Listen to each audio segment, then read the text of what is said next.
Halo teman-teman, kembali lagi denganku As di channel Aldi Setiawan. Setelah 2 minggu yang lalu, saya tidak upload video. Karena apa? Karena saya fokus ke seminar proposal. Dan sekarang saya sudah nganggur karena proposal saya sudah selesai.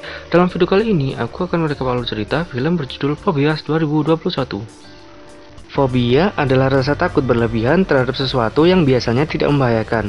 Ketakutan tersebut dapat timbul saat menghadapi situasi tertentu, berada di suatu tempat, atau saat melihat hewan dan benda tertentu. Fobia termasuk ke dalam penyakit gangguan kecemasan. Penderita fobia biasanya akan berusaha untuk menghindari situasi dan objek yang dapat memicu ketakutan, atau berusaha menghadapi sambil menahan rasa takut dan cemas. Film ini menceritakan tentang antologi horor fobia. Ontologi adalah kumpulan karya tulis pilihan dari seseorang atau beberapa orang pengarang. Jadi, ontologi horor fobia ini mencoba membangun gagasan bahwa ketakutan dapat digunakan sebagai senjata. Ini menggunakan beberapa fobia yang relatif tidak terkenal untuk menciptakan rasa misteri bagi penonton. Saya yakin kalau Anda sebagian besar belum pernah mendengar fobia yang ada dalam film ini dan bisa mendapat pengalaman baru tentang fobia tentunya. Setelah menonton film ini secara penuh, jujur saya merasa ngeri melihat pembukaan di awal filmnya. Meskipun adegannya tidak penuh, misalnya ada darah, tangan, ada hal-hal aneh lainnya, saya hampir saja tidak berani melanjutkan film ini. Tapi kalau saya tidak melanjutkan ya saya bakalan stuck di tempat. Maka dari situ saya lanjut sambil agak menahan, sambil merem-merem gitu. Tapi setelahnya adegan normal kembali. Film dibuka dengan fobia yang pertama, yaitu robophobia, atau bisa disebut dengan fobia robot, di mana seseorang pemuda bernama Johnny, dia asli Korea yang merupakan seorang ahli komputer. Terlihat si Johnny sedang membeli sesuatu di warungnya Pak Somad. Saat keluar dari warungnya Pak Somad, saat perjalanan pulang, dia dicegat oleh geng kampung sebelah, ketuanya bernama Dirk. Dan si Johnny dipukuli dan keyboardnya dibanting. Gengnya Dirk itu merasa geram kepada orang-orang etnis Tionghoa dan Korea. Mereka beranggapan bahwa dua etnis itu datang ke negara tersebut dan merampas pekerjaan orang-orang asli negara tersebut, gitu katanya. Saat pulang dan mau memasuki apartemennya, si Johnny melihat tetangganya yang sedang adu cekcok. Entah apa masalahnya, terlihat si pria menganiaya pasangannya, atau bisa disebut KDRT. Saat sampai di apartemennya, sang ayah Johnny sudah menunggunya, dan ternyata ayah Johnny sedang sakit, sehingga Johnny berjuang untuk merawat ayahnya dan menjaganya sebagai balas budi anak kepada orang tuanya. Saat si Johnny berada di depan komputernya, dia menerima pesan yang berisi Johnny Kaos Hitam. Anjir, di sini saya merasa ngeri, soalnya seakan-akan orang yang mengirim pesan itu tahu segalanya tentang Johnny. Dia tahu tentang jumlah saldo tabungan Johnny, alamat lengkap apartemennya Johnny, hingga si misterius itu tahu kalau ayah Johnny sedang sakit, dan Johnny memiliki tetangga yang sering bertengkar. Padahal di apartemennya itu cuma ada Johnny dan ayahnya saja. Lalu si Johnny panik gak? Ya panik lah, masa enggak. Tetapi si misterius itu sebenarnya cuma ingin mencari teman untuk berbincang-bincang, gitu katanya. Dan si Johnny lah yang terpilih menjadi temannya. Singkat cerita, saat si Johnny lagi berjalan keluar, ternyata teman barunya itu menelpon dan suaranya itu kayak robot cewek gitu. Lalu si Johnny mencari tempat yang tenang untuk berbincang-bincang sama teman robotnya itu sambil memutar musik. Mereka berbincang-bincang seakan-akan mereka adalah sahabat yang sudah kenal lama. Saat tetangga Johnny terlibat cekcok dan pertengkaran lagi, si Johnny heran teman robotnya itu juga bisa mendengarnya. Tetapi si Johnny memilih bodoh amat karena itu bukan masalah mereka. Saat mau menjelang tidur, si Johnny dihubungi oleh teman robot misteriusnya itu dan menawarkan bantuan kepada Johnny untuk membalas dendamnya kepada orang yang telah menindas dan mengintimidasi keluarganya. Ternyata si makhluk misterius itu memiliki kekuatan aneh yang memungkinkan untuk menyetrum orang. Robot misterius itu memiliki agenda untuk menghentikan hal-hal buruk katanya. Jadi hal pertama yang dilakukan oleh robot itu adalah menyetrum tetangganya Johnny yang sering melakukan kekerasan kepada pasangannya. Selanjutnya adegan berpindah di luar saat Johnny terlihat diganggu oleh gengnya Dirk yang di awal tadi mengancam Johnny.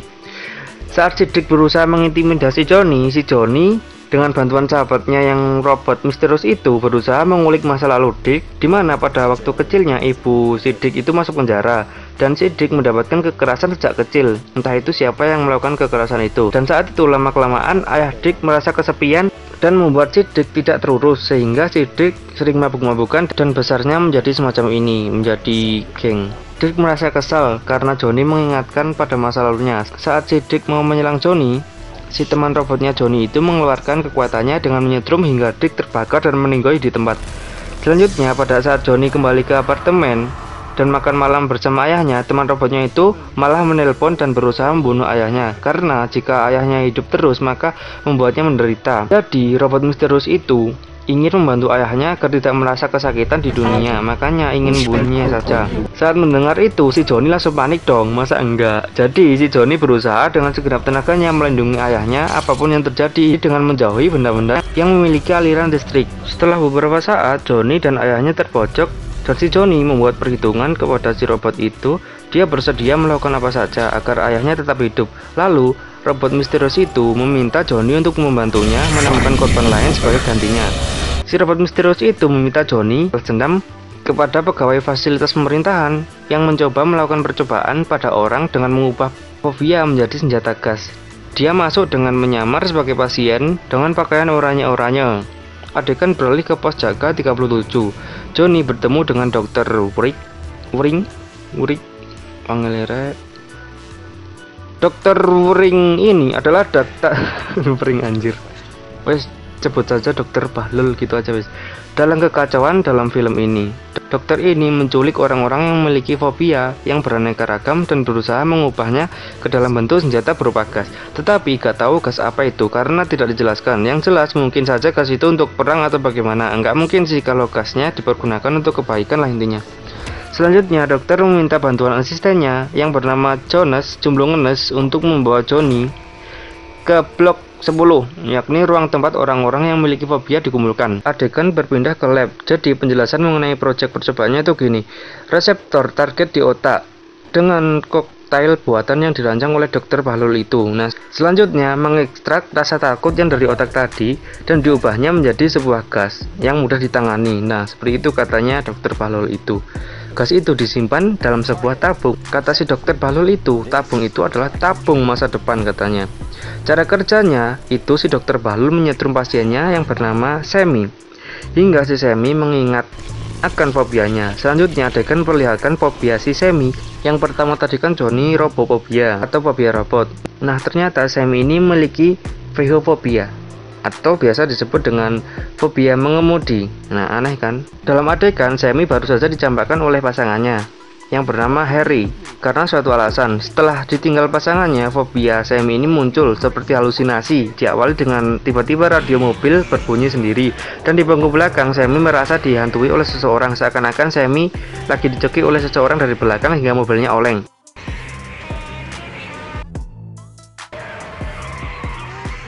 Adegan selanjutnya memperlihatkan adegan sebelum si Harry, pasangan dari Semi itu meninggalkannya. Terlihat mereka berdua akan memalak seorang kakek-kakek yang udah berumur, tetapi Harry tidak memiliki keberanian untuk itu hingga pemalakan gagal. Setelah itu si Semi malah memacu mobilnya dan menabrak kakek-kakek itu hingga meninggal dan jenazahnya dibungkus dan diletakkan di bagasi mobil. Jadi fobia mengemudi Semi berawal dari situ.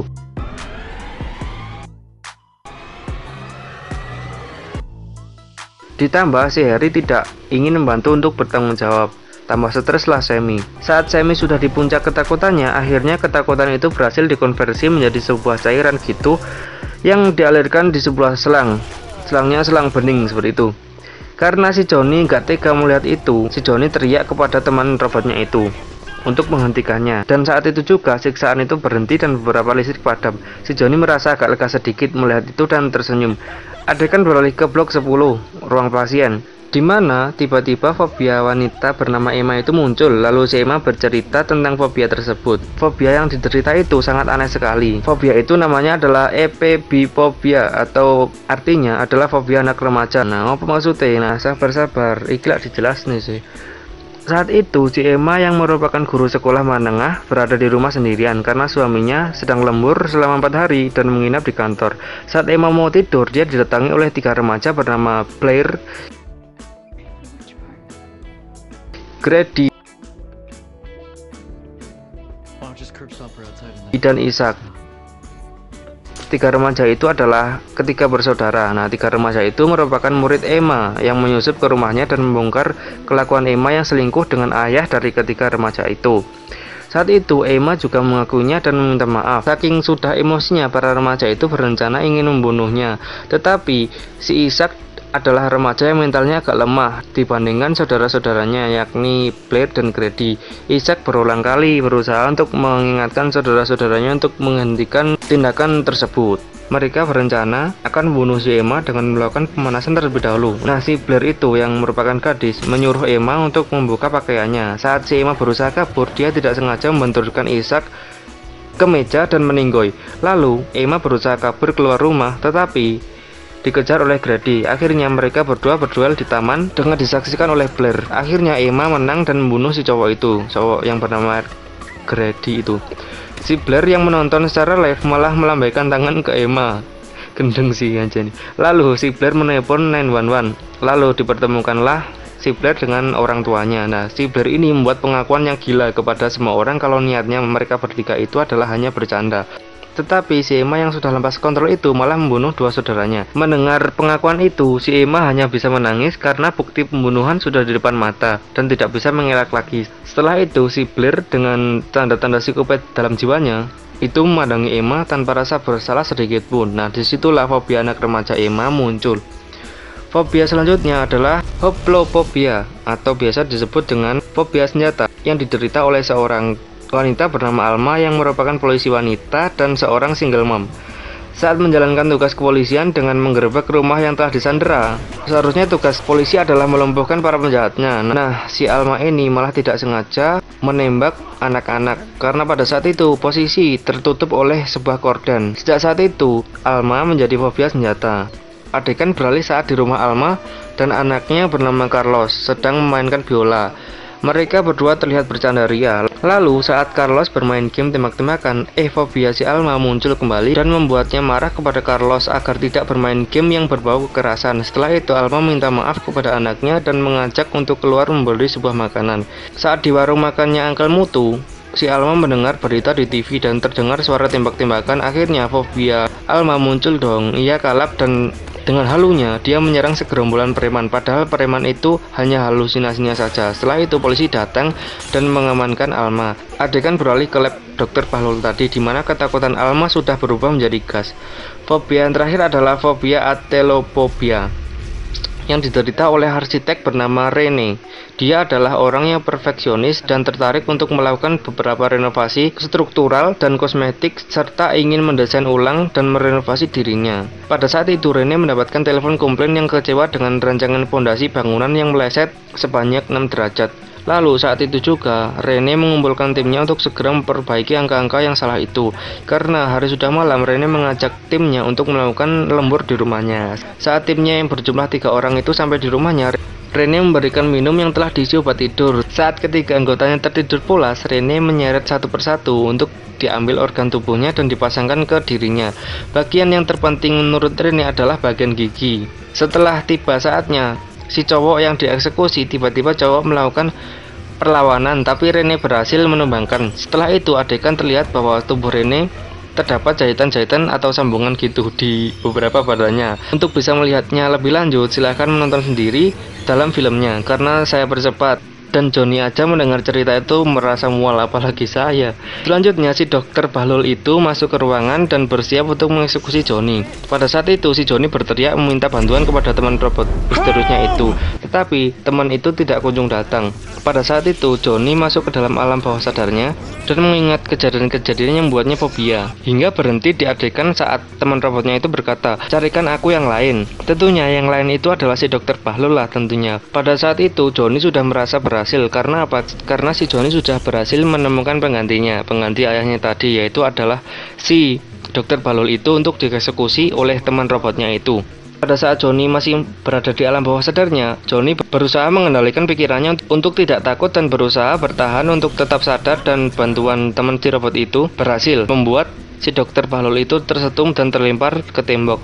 Saat si Dr. Bahlul itu belum bisa bangkit, Joni mengajak yang lainnya untuk segera keluar dan membawa Dr. Bahlul ke suatu tempat, yakni merupakan tempat fasilitas eksperimen milik pemerintah. Mereka menggunakan ketakutan orang-orang fobia ini untuk menginfeksi dan mengontrol populasi. Nah, agenda ini adalah agenda yang mirip yang dilakukan oleh Bill Gates, yaitu adalah agenda depopulasi yang dilakukan dengan cara memvaksin seluruh umat manusia yang di bumi ini kecuali keluarganya Bill Gates sendiri. Oke, lanjut. Para pasien bersembunyi untuk memancing para asisten Dr. Bahlul itu untuk masuk ke tempat itu. Pada saat para asisten mendekat, si Joni dan kawan-kawan menyemprotkan gas yang Dr. Bahlul dan asistennya itu buat. Jadi bisa dikatakan jatah makan tuan. Nah, mampus kan. Nah, di sini saya lega saat menontonnya. Singkat cerita, Joni dan para pasien lainnya segera keluar menggunakan mobil saat si Dr. Bahlul dan para asistennya lemas karena menghirup gas dalam jumlah yang banyak. Adegan terakhir ditutup memperlihatkan si Dr. Bahlul yang tengah duduk di kursi penyiksaan yang ia buat sendiri, dan datanglah robot misterius temannya Joni tadi dengan kekuatan listriknya dan membuat Dr. Bahlul tersetrum dan terbakar hingga meninggoy, dan film pun berakhir.